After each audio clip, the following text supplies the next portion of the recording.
Hello everyone, this is Jay and it's Friday, so I get to review my portfolios to see which stocks am I going to be buying today as a DCA investor. We're also going to take a look at the weekly challenge last purchase for the month of August. And I'm still thinking which stocks I should add to the weekly challenge for September. I don't know which stocks to pick. Leave me your opinion in the comment section as you're listening to this video. And let's go right into my dividend portfolio, which is right now at $16,514. Today I received a dividend payment from Starbucks, ticker symbol SBUX. I have not updated it in here, but it's definitely awesome to just wake up, look at your phone, dividend received. I can't wait to have this portfolio to a very, very good size to where those dividend payments make significant change in my life to where he can pay some bills or maybe even some groceries. But that's hopefully the future. And right now I only have two positions in the red. Everything else is green, as you can see in the video or on the screen. And it definitely feels awesome. But then it also kind of limits my options or which stocks to buy, right? Now I'm gonna have to start doing some research within my portfolio to see which positions I should be buying more of, or maybe I just stick to just continuing to grow my ETFs. Maybe I just put most of my money into SCHD and VYM. What do you guys think?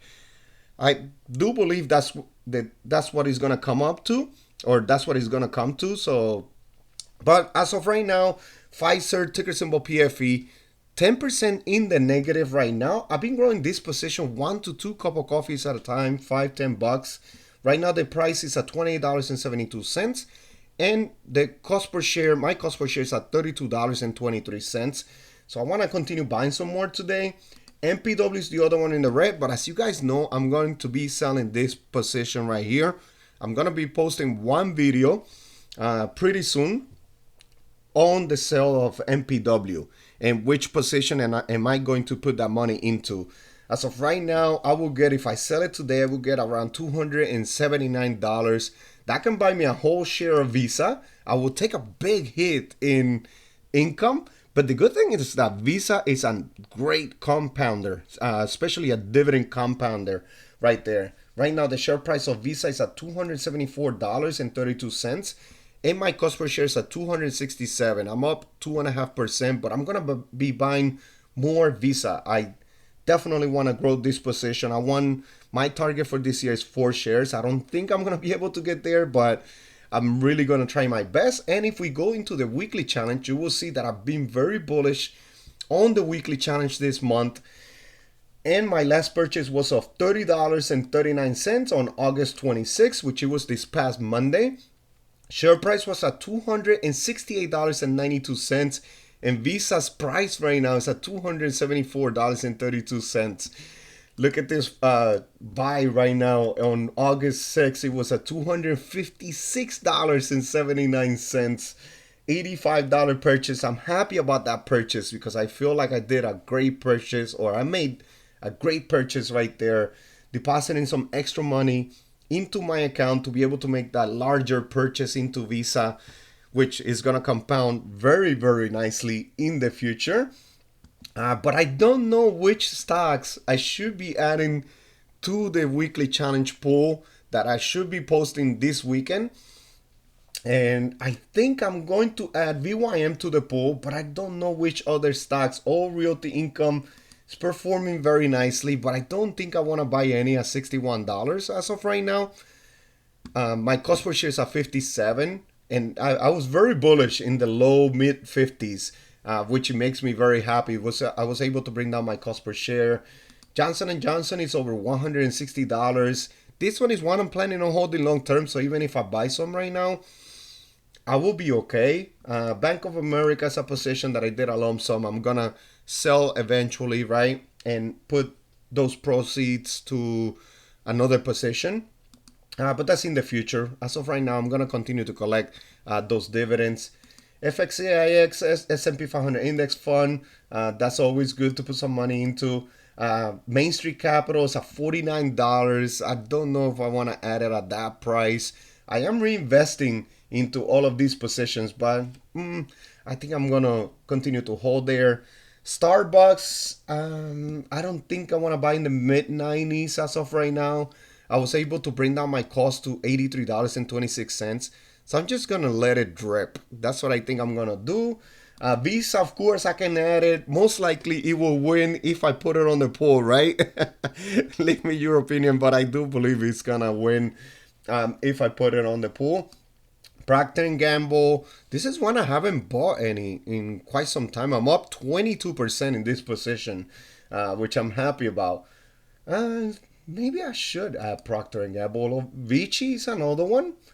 I'll be willing to buy some Vichy at $33. I think I'm okay with that. 11.5% right now in the positive, 18 shares. I would love to get to 25 shares of Vichy. That would be one that I would love to grow. KO Coca-Cola, I only have 7.5 shares. I would like to buy more, to be honest, but at $72, right now it's a 52-week high, very, very close. I think it's even at all-time highs, Coca-Cola. So, I don't know. Maybe I'll add it. I'll probably add Coca-Cola, Kenvue. Also another one. I don't mind adding some more right now. So maybe Kenvue, Coca-Cola, Visa. But Visa is going to win. VYM. What do you guys think about those 4 picks? I'm going to continue thinking about it. I'm going to read your comments in the comment section. Apple is right now 61% in the positive in my position. I wish I bought a ton more Apple, but I always say that, right? Don't you always go through that when you see a stock, you're still thinking, debating, oh, should I buy more? It might be too expensive. PE ratio is pretty high. And then you look at it later on in the year and you're like, wow, I should have bought more. Why didn't I, right? But right now, Apple is performing very well in my portfolio. I'm going to continue holding for now. But MPW is the one I'm still thinking and debating. What is it that I'm going to do once I sell this position right here? And then my growth portfolio, I'm going to be depositing $20. Right now, almost everything is in the positive except Tesla, which is right now $206 share price and 28 cents. And my cost per share is at $206.50. So I'm in the positive by only 28 cents. That's not that bad. The portfolio is at $1,400. I've been growing this portfolio by just depositing like $20. One day I did make a nice deposit into it, but I've just been growing it like that. $20 weekly, $30, 25, not much. Some of my positions like VGT, FNILX, I've been growing in one cup of coffee at a time pretty much. Like $5 here and there. Google I bought quite often when it dipped in the 140s, and right now I'm at 1.7 shares right now. And I also added this tab right here, percentage of holding in the portfolio. So like VGT is 27% of the portfolio, Google is 19%, Tesla 18%, Amazon 9%. Amazon is one that I do want to buy more of. So I'm going to see once I make my deposit today. I'll probably do a cup of coffee into Amazon, buy some more VGT. I like this ETF VGT right now, and I do believe that for the future, if I hold it for like 10 years and not panic sell or anything like that, I do believe I'm gonna get very, very nice returns in VGT.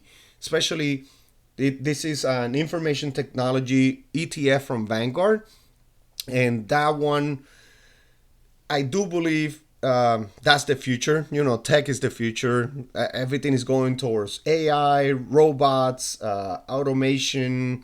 Just everything is going that way. And I like that VGT holds all those companies, even cybersecurity, like CrowdStrike and all of those companies right there. So I kind of feel pretty safe. I really, honestly, I will even leave this portfolio at just VGT and FNILX. Like, that's all I would do if I wouldn't even mind doing that and just investing on those two, and that's pretty much it. But as of right now, I like holding Google and I like holding Amazon, and I think Tesla is gonna be big in the future. I have beliefs in Tesla. The valuation is very, very high, So I definitely wouldn't give you an advice to go ahead and invest in Tesla. This is just let me see where Tesla goes, right? Especially when they show those videos with the robots and the Tesla driving, new driving program. Also, I forgot the name of it. I'm sorry. I had it in my mind, but I totally forgot. But I want to see where Tesla goes. But my biggest picks for this portfolio are gonna be VGT and FNILX, but mostly VGT. That's the one I really want to grow in this portfolio. But let me see if I buy some Tesla today. I'm still thinking, I'm still debating. I believe I'm gonna put some money into VGT, FNILX, and a cup of coffee into FNILX and a cup of coffee into Amazon. Those I think are gonna be my picks for today. If Google goes under 160 this morning, I'll probably buy some Google then. I'll probably buy a cup of coffee into all four positions. And that's pretty much it. So leave me your opinion in the comment section. What are you buying as your growth picks and dividend portfolio? And I just wanted to take a quick look at this stock that I saw on a small cap ETF or index fund. I think it was an ETF from Vanguard. And its ticker symbol AMH, American Homes for Rent. Right now it's at $39.14, but if we open up in the last 5 days, it's up 1.9%.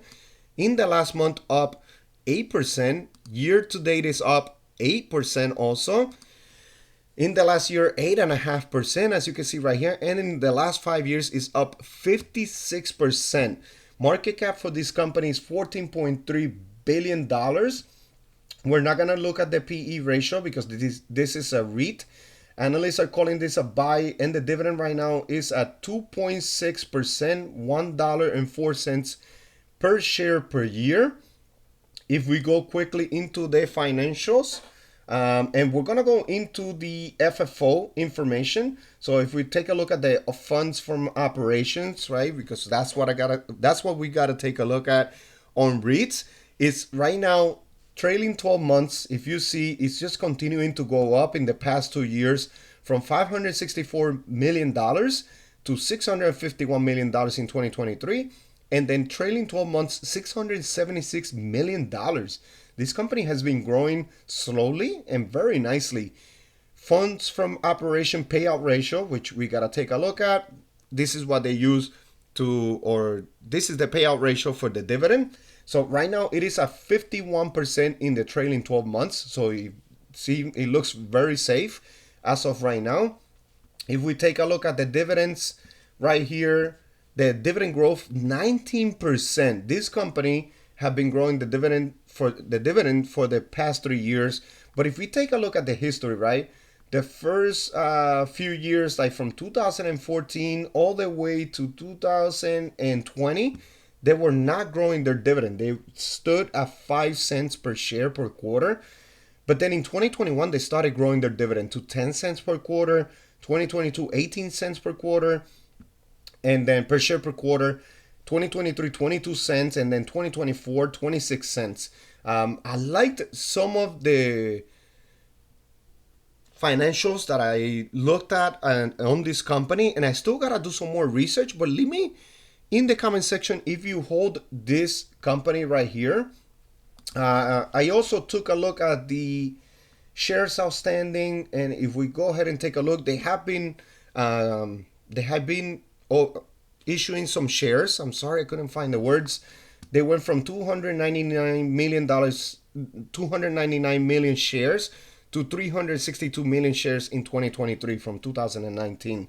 So they have been issuing shares, but they have been expanding. And if we go into the Q2 highlights of their earnings press release, as you can see, 7.1% year-over-year growth in rent for the second quarter of 2024. I'm sorry, I'm losing my words. Shareholders, the core funds from operation. This is another one that I wanted to also share here.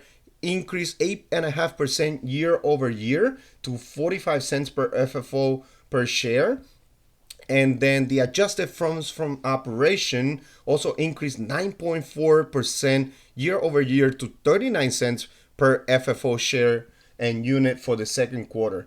So this is a company that I kind of liked some of the things that I saw on it, and I wanted to share it in the video today. So leave me your opinion in the comment section. I'm still doing some research, so I gotta put some more information together for it. But I liked some of the information that I saw. Their website is pretty nice, of course, which is good. And I don't know. I kind of looked at it into in that small cap ETF. I was reviewing some of the picks on that small cap ETF, and I liked some of the companies that I saw on that ETF. Maybe I'll just buy into a small cap ETF. I think that would be the safest bet, right? Because that's what a lot of people are talking about right now. Going to small caps with the rate cuts, interest rate cuts coming soon. It's something I gotta take a look at, right? But if everyone is going there, maybe I should be fearful, right? When others are greedy.